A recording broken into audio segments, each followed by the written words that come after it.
Hi, welcome to another Hinton Health presentation.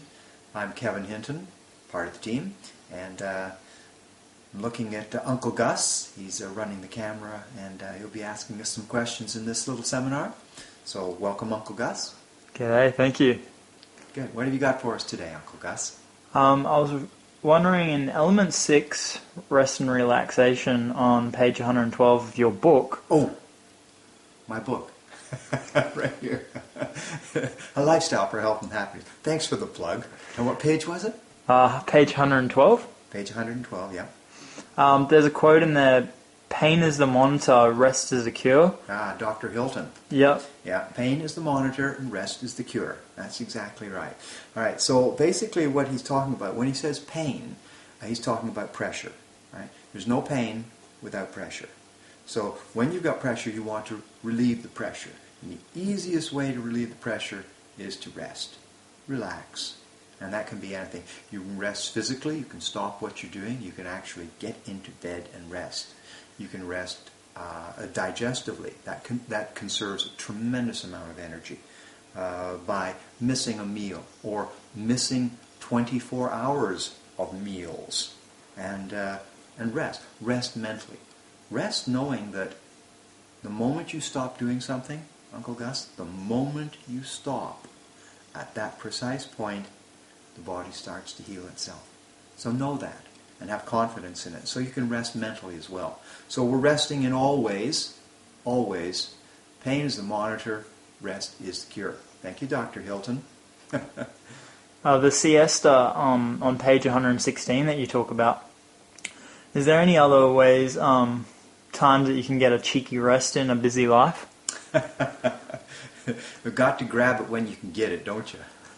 Really. Okay, so I talked about the siesta. Now, most people are familiar with that term. It's a term of rest that is taken in the late afternoon after a meal in the hot climates, especially in some of the South American countries, including Central America. It's a time where people just let their digestive systems do its job. They lie down, they have a rest. It's hot, they don't want to work during that period of the day. They wait until the evening, then they get at it again.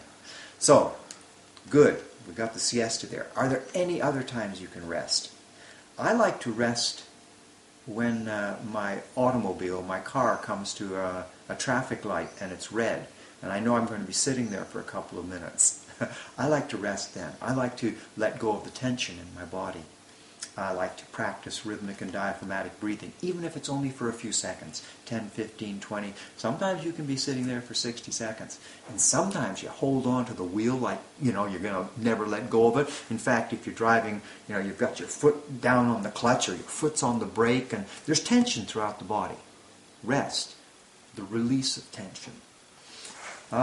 That's some of the physical rest that you can do. You can do mental rest at any given time. You can relax.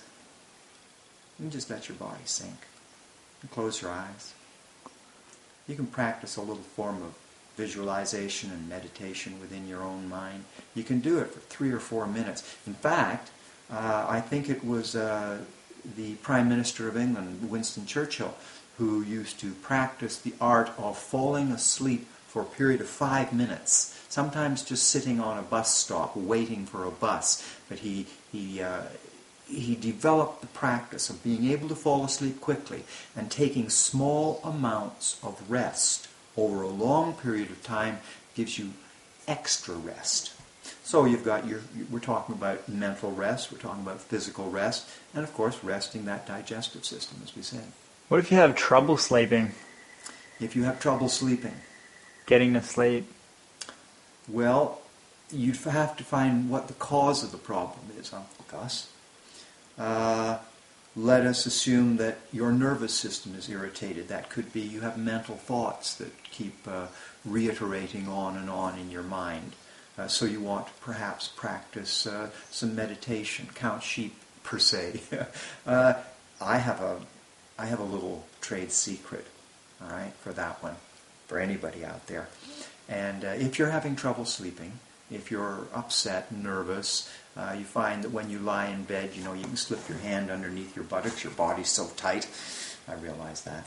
Then get a hot water bottle or a heating pad and put it on the soles of your feet when you go to bed. Right? Tremendous amount of nerves on the soles of the feet. And if you just warm them up, get them nice and warm, put a pair of socks on. Hot water bottle. Put them on the soles of your feet when you go to bed. Relax. Relax.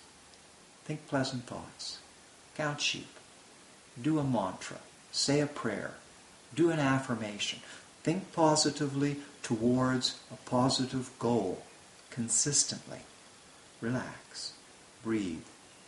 Put that hot water pad on the bottom of your soles of your feet there. It'll really help.